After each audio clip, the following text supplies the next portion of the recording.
بسم الله الرحمن الرحيم، والحمد لله رب العالمين، والصلاة والسلام على نبينا محمد صلى الله عليه وسلم وعلى آله وأصحابه ومن تبعهم بإحسان إلى يوم الدين. أما بعد، فإننا نريد أن نوضح لكم معتقد السلف والطريق الذي هو المنجاة نحو آيات الصفات. أولا، يعلموا أن كثرة الخوض والتعمق في آيات الصفات وكثرة الأسئلة في ذلك الموضوع هذا من البدع التي يكرهها السلف. يعلموا أن مبحث آيات الصفات دل القرآن العظيم على أنه يتركز على 3 أسس،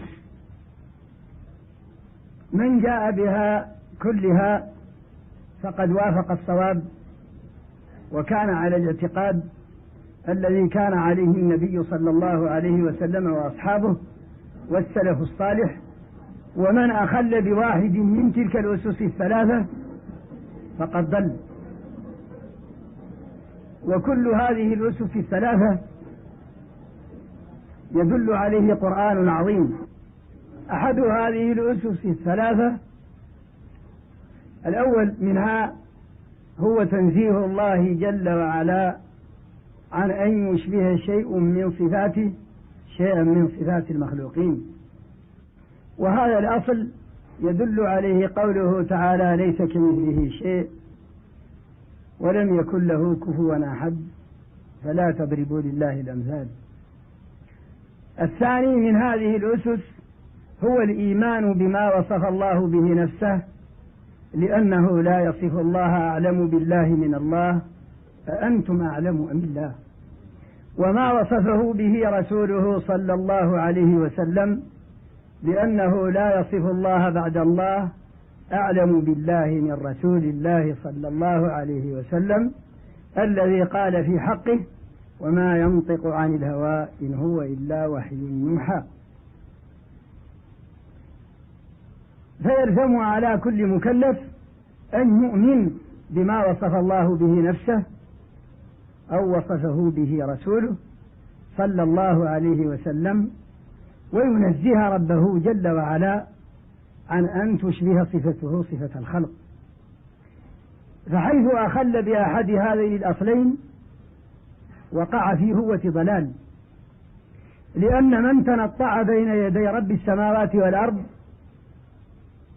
وتجرأ هذه الجراءة العظيمة ونفى عن ربه وصفا أثبته ربه لنفسه فهذا مجنون.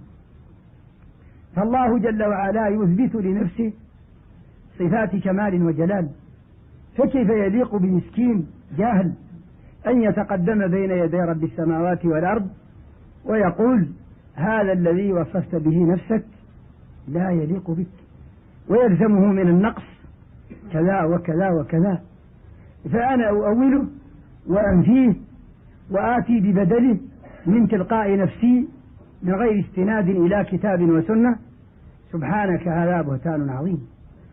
ومن ظن أن صفة خالق السماوات والأرض تشبه شيئا من صفات الخلق فهذا مجنون جاهل ملحد ضال.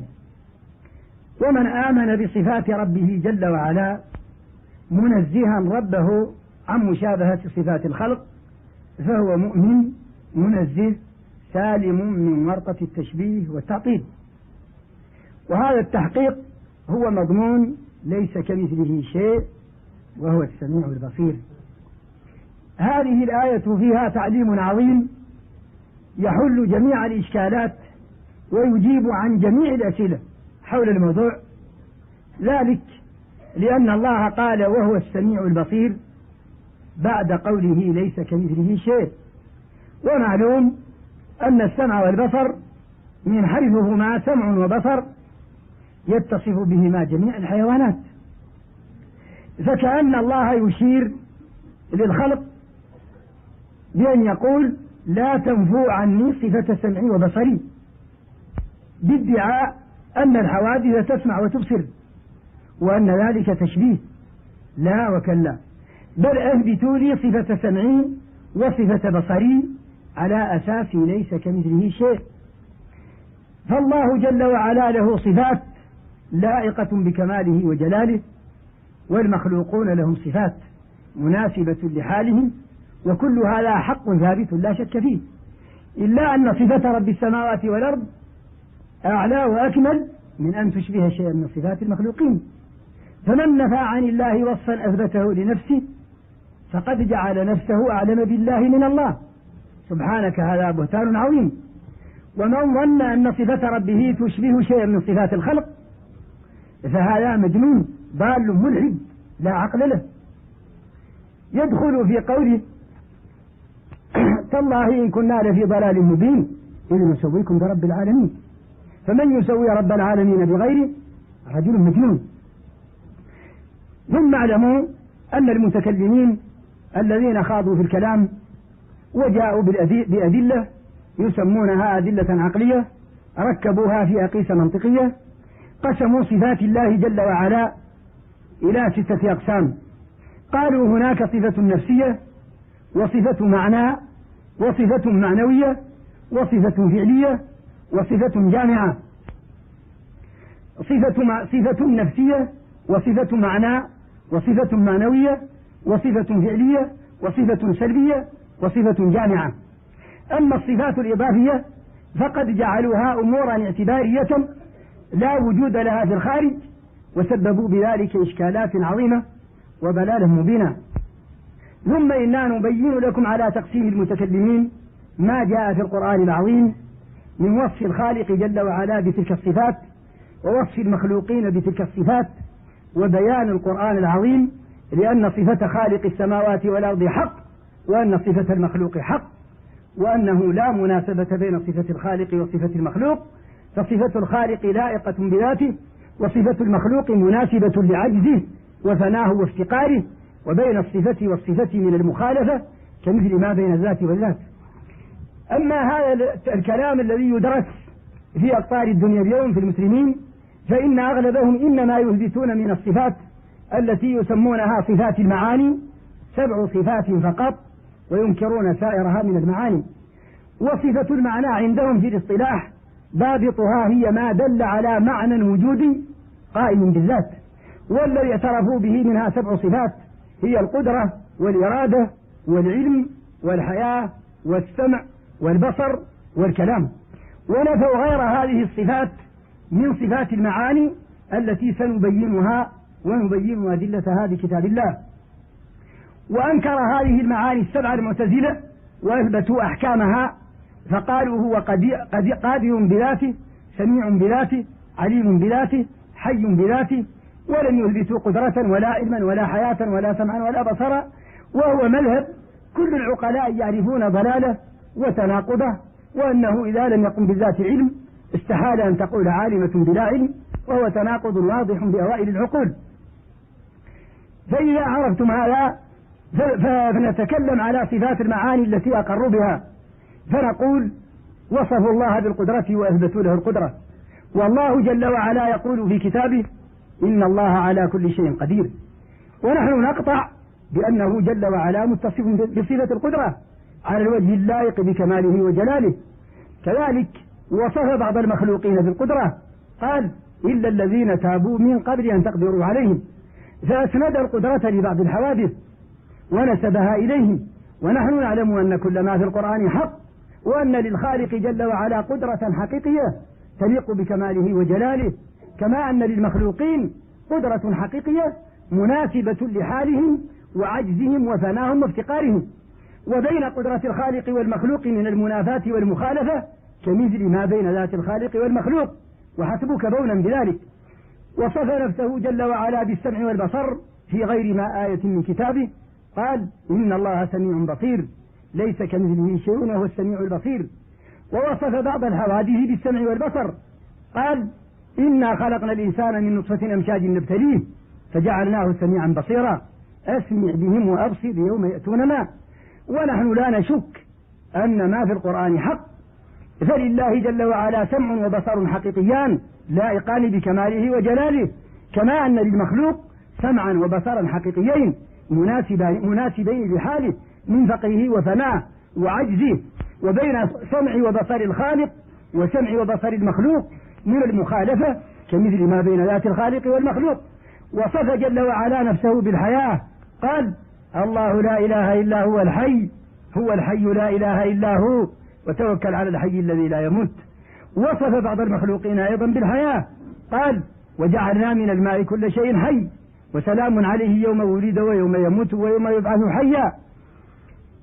يخرج الحي من الميت ويخرج الميت من الحي.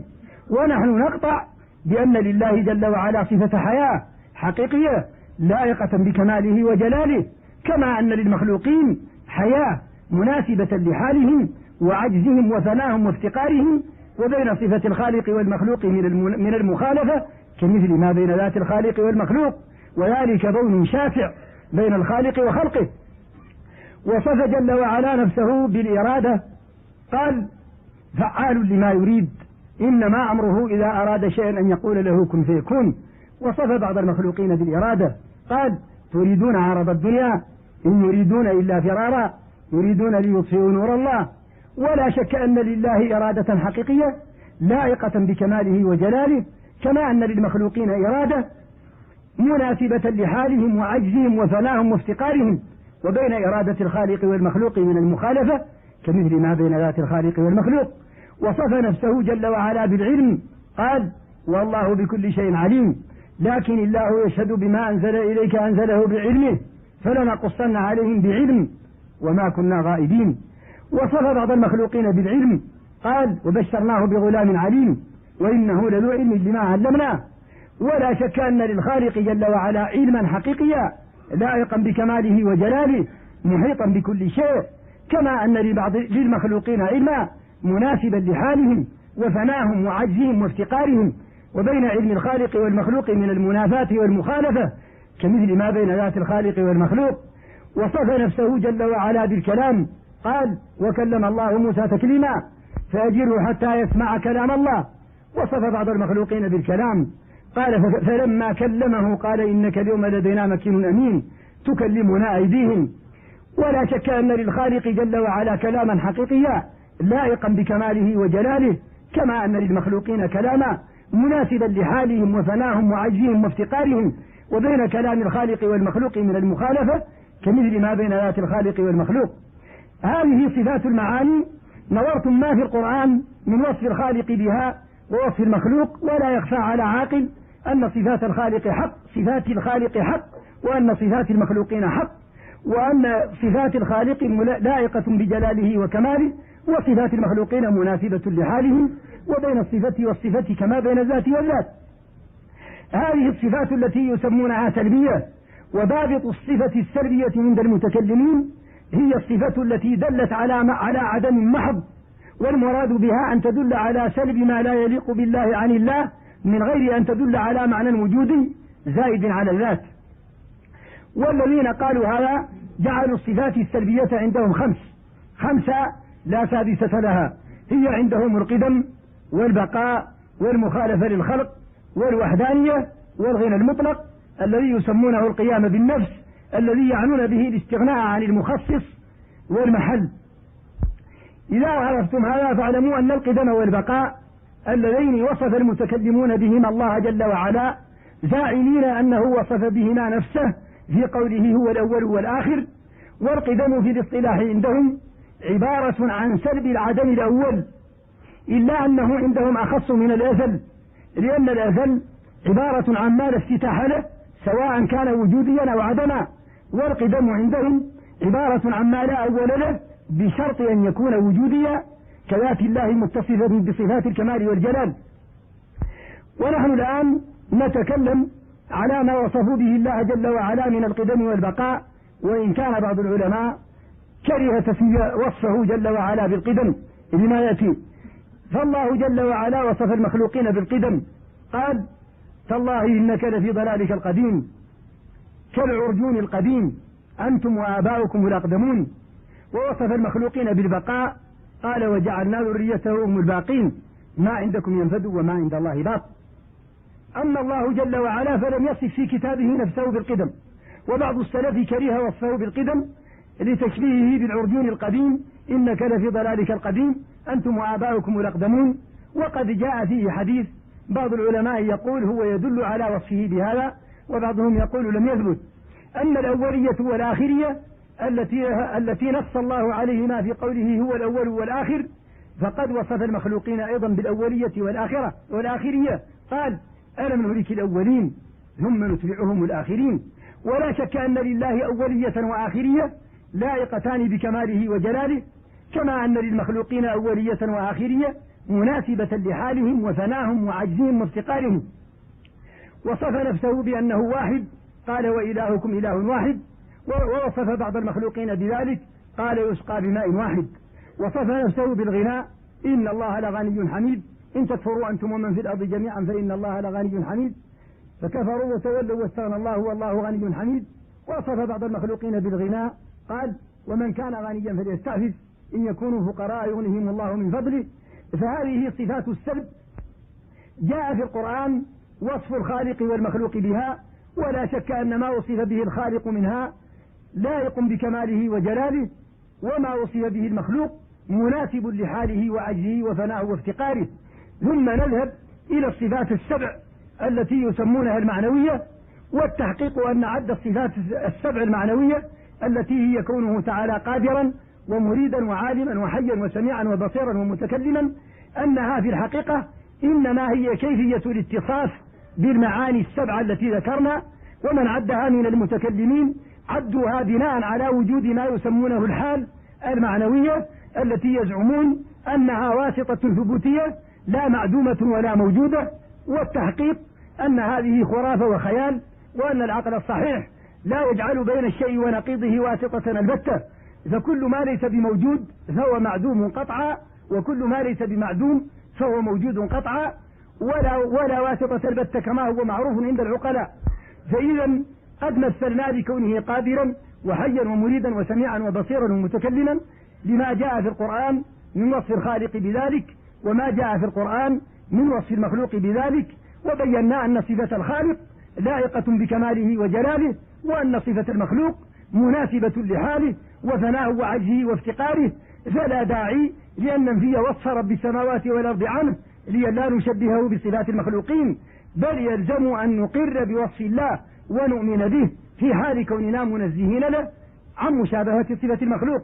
هذه صفات الأفعال جاء في القرآن بكثرة، وصف الخالق بها ووصف المخلوق.